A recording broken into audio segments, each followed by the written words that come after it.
اورنگزیب عالمگیر ہندوستان کا آخری مضبوط بادشاہ تھا۔ اس کے دور میں مغل سلطنت بنگال سے کراچی سے ازبکستان، کابل سے ہماچل اور کوہیما سے کولکتہ تک پھیلی ہوئی تھی، لیکن 1907 میں اس کے انتقال کے بعد اوپر تلے 9 مغل بادشاہ آئے اور یہ عظیم سلطنت تیزی سے زوال پذیر ہو گئی۔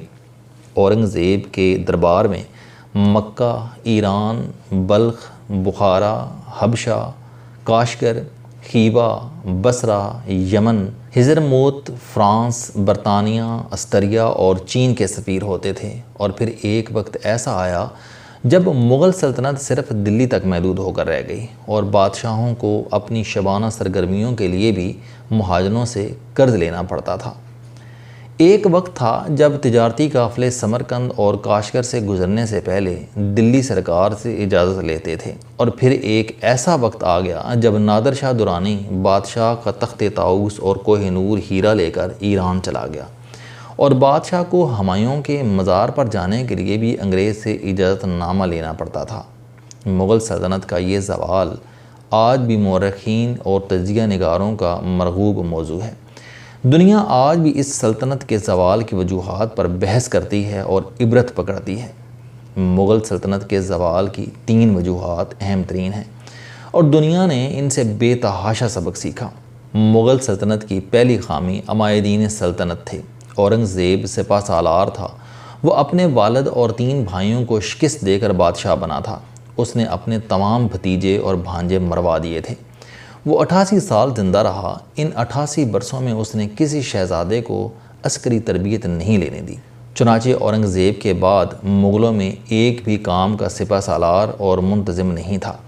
پورا شاہی محل کبوتر باز، خطاط اور مناظرے کا شوقین تھا۔ یوں ایڈمنسٹریشن اور سپہ گری کا فن مغلوں کے ہاتھ سے نکل گیا۔ اورنگزیب نے بھی اپنے نیچے کسی کو پنپنے نہیں دیا، لہذا ہندوستان میں کوئی کام کا کمانڈر نہیں بچا۔ فوج 4 لاکھ تھی، مگر اس کا سالار کبھی شاعر ہوتا تھا، کبھی مصور اور کبھی کوئی کبوتر باز شہزادہ۔ سلطنت کے باقی منصوبوں پر بھی چن چن کر نااہل اور کمزور لوگ تعینات کیے جاتے تھے۔ کیونکہ بادشاہ کا خیال تھا کہ اگر کوئی اہل شخص آ گیا تو وہ اپنے گرد مزید اہل لوگ جمع کر لے گا، بادشاہ کے خلاف بغاوت ہو جائے گی اور یوں تخت کسی دوسرے کے ہاتھ میں چلا جائے گا۔ چنانچہ 1707 سے 1857 تک ہندوستان کے کسی منصب پر کوئی اہل شخص تعینات نہیں ہوا، اور اس کے نتیجے میں ہندوستان پر ہر سال حملہ بھی ہوا، تباہی بھی آئی، اور سلطنت بھی مختصر ہوتی ہوتی دلی تک رہ گئی۔ اس دوران ایسٹ انڈیا کمپنی نے مغل دربار سے یہ معاہدہ کیا کہ کوئی مغل شہزادہ عسکری ٹریننگ نہیں لے گا۔ سلطنت کی حفاظت کی ذمہ داری کمپنی کے پاس ہوگی، یہ ریاست کو بچائے گی۔ چنانچہ شہزادوں کے پاس صرف 3 شغل رہ گئے: شاعری، کبوتر بازی اور مجرے، اور یہ ان تینوں شغلوں کے لیے اپنی زمینیں، محل اور باغ رہن رکھتے چلے گئے۔ دوسری وجہ، مغل دنیا کی تبدیلیوں سے بے خبر تھے۔ دنیا میں سائنسی اور صنعتی انقلاب آ چکا تھا، یورپی لوگ امریکہ تک پہنچ گئے تھے اور وہ خطہ قدرتی وسائل سے مالا مال تھا۔ امریکہ کی دریافت سے قبل ہندوستان خام مال کی سب سے بڑی منڈی تھا، مگر 1700 عیسوی تک یہ منڈی امریکہ شفٹ ہو چکی تھی، لہٰذا ہندوستان کی تجارتی حیثیت کم ہو گئی تھی۔ جہاز رانی اور بارودی اسلحہ نے بھی بار برداری اور جنگوں کی نفسیات بدل دی تھی۔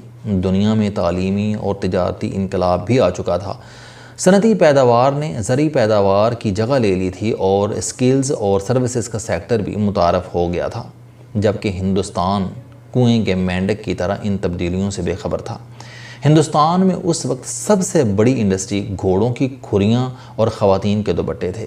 یہ اس زمانے میں بھی ہاتھیوں اور گھوڑوں پر تلواروں سے لڑتے تھے اور گلستان اور بوستان کو ڈگری سمجھتے تھے۔ اور تیسری اور آخری وجہ بامی لڑائی تھی۔ ہندوستانی ایک دوسرے سے لڑ رہے تھے، ملک چھوٹی چھوٹی ریاستوں میں تقسیم ہو چکا تھا، یہ ریاستیں ایک دوسرے کے خلاف جہاد کر رہی تھیں اور انگریز سائیڈ پر کھڑا ہو کر ان کے کمزور ہونے کا انتظار کر رہا تھا۔ ان میں سے جو دوسروں کو شکست دے دیتا تھا، انگریز اسے پھینٹا لگا کر فنا کر دیتے تھے۔ چنانچہ 83 لاکھ مربع کلومیٹر پر پھیلا ہوا اور 40 کروڑ کی آبادی کا ہندوستان حلوہ بن کر انگریز کے دسترخوان پر پہنچ گیا۔ ہم اگر آج کے پاکستان کو مغلوں کے ہندوستان کے سامنے رکھ کر دیکھیں تو ہمیں دونوں میں سے بے شمار کامن چیزیں ملیں گی۔ مثلا ہم دنیا کی واحد اسلامک نیوکلیئر پاور ہیں، ہم آبادی کے لحاظ سے دنیا کا 5واں بڑا ملک ہیں، ہماری فوج دنیا کی چوتھی بڑی اور مضبوط فوج ہے، ہمارے پاس 6 ٹریلین ڈالر کے کاپر اور سونے کے ذخائر ہیں، ہمارے پاس دنیا کا سب سے بڑا نہری نظام ہے، زراعت کا پوٹینشل 40 بلین ڈالر کا سالانہ ہے، ہمارے پاس دنیا کی 30 بلند ترین چوٹیاں بھی ہیں، ہم صرف جڑی بوٹیوں سے 10-15 بلین ڈالرز کما سکتے ہیں، ہمارے پاس کوئلے کے اتنے ذخائر ہیں کہ جن میں سے ہم 200 سال تک لاکھ میگا واٹ بجلی پیدا کر سکتے ہیں، ہمارے پاس 1000 کلومیٹر کی کوسٹل لائن بھی ہے جس پر ہم کراچی جیسے 3 نئے شہر آباد کر سکتے ہیں، اور ہم آدھی دنیا کو مزدوروں سے لے کر ڈاکٹرز تک ہنرمند بھی دے سکتے ہیں، لیکن ہم اس کے باوجود ایڑیاں رگڑ رہے ہیں اور ہم نے 20 برسوں سے اقوام عالم کے چوکوں اور چراہوں سے بھیک مانگنے کے سوا کچھ نہیں کیا۔ کیوں؟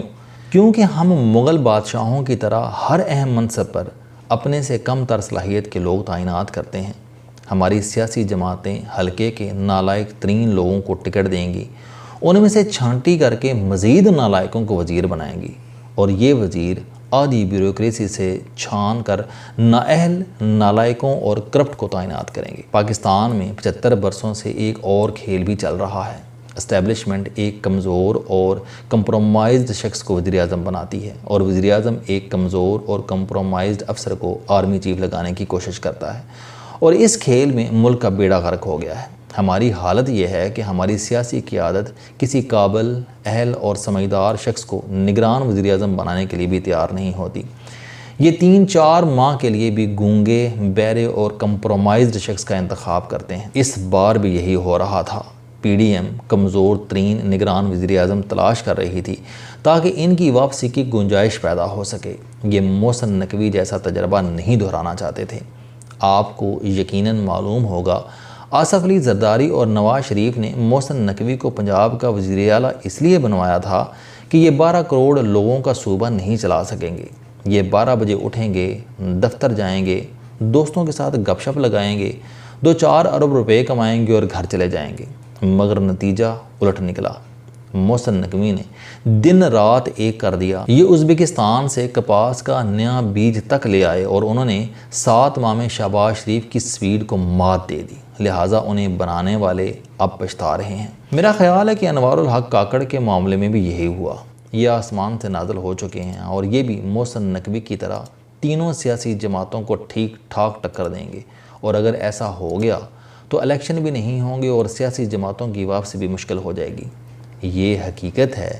آصف علی زرداری اور میاں نواز شریف کو اس وقت ایک ایسی حکومت چاہیے جو شہباز شریف اور عمران خان کی حکومتوں سے بھی بری ہو، تاکہ یہ ایک بار پھر اقتدار میں آ سکیں۔ انہیں محسن نقوی جیسے لوگ سوٹ ہی نہیں کرتے۔ چنانچہ اگر انوار الحق کاکڑ بھی محسن نقوی ثابت ہو گئے تو پھر کیا ہوگا، آپ آسانی سے سمجھ سکتے ہیں۔ میں پچھلے 16 ماہ سے یہ سن رہا ہوں کہ نون لیگ نے اقتدار لے کر غلطی کی۔ یہ بات پارٹی کی حد تک درست ہے۔ واقعی 16 ماہ میں نون لیگ کی سیاست کا جنازہ نکل گیا اور یہ عوام کے پاس جانے اور ووٹ مانگنے کے قابل نہیں رہے۔ یہ اب کس منہ سے ووٹ کو عزت دو اور مہنگائی کی چکی کا ذکر کریں گے؟ مگر جہاں تک میاں شہباز شریف کا معاملہ ہے، یہ میچ جیت گئے ہیں۔ یہ مارچ 2022 میں جیل میں جا رہے تھے اور ڈسکوالیفائی ہو رہے تھے، لیکن پھر یہ اقتدار میں آئے اور انہوں نے اپنے کیسوں کا فیصلہ بھی کرا لیا اور 16 ماہ میں اسٹیبلشمنٹ کو یہ یقین بھی دلا دیا کہ آپ کو مجھ سے بہتر کوئی شخص نہیں مل سکتا۔ آپ اگر کہیں گے تو میں آئین کو بھی پھاڑ کر پھینک دوں گا۔ میں میاں نواز شریف کی مخالفت کے باوجود انوار الحق کاکڑ کو نگران وزیر اعظم بھی بنا دوں گا، لہٰذا آپ کو مجھ جیسا شخص کہاں سے ملے گا؟ لہٰذا ہم کہہ سکتے ہیں کہ یہ 16 ماہ صرف شہباز شریف کے تھے۔ السلام علیکم دوستو، علم دوستی چینل بنانے کا مقصد موٹیویشنل اور زندگی بدل دینے والی کہانیاں آپ تک پہنچانا ہے۔ مجھے خوشی ہے کہ آپ احباب کو یہ ویڈیوز بہت پسند آ رہی ہیں۔ کوئی بھی شخص جو مایوسیوں میں گھرا ہو یا کوئی بھی شخص جو اپنی زندگی مثبت انداز سے گزارنا چاہتا ہے، اس کے لیے یہ چینل لائف چینجنگ ثابت ہوگا۔ میرا دعویٰ ہے کہ کوئی بھی شخص اگر اس چینل کی ویڈیوز دیکھ اور سن لے گا تو اس کی زندگی بدل جائے گی۔ اگر آپ کو یہ چینل پسند آئے تو اسے سبسکرائب کرنا نہ بھولیں تاکہ ہر نئی آنے والی ویڈیو آپ تک پہنچ سکے۔ اس ویڈیو کو دوسروں تک ضرور پہنچائیں کیونکہ یہ صدقہ جاریہ ہے۔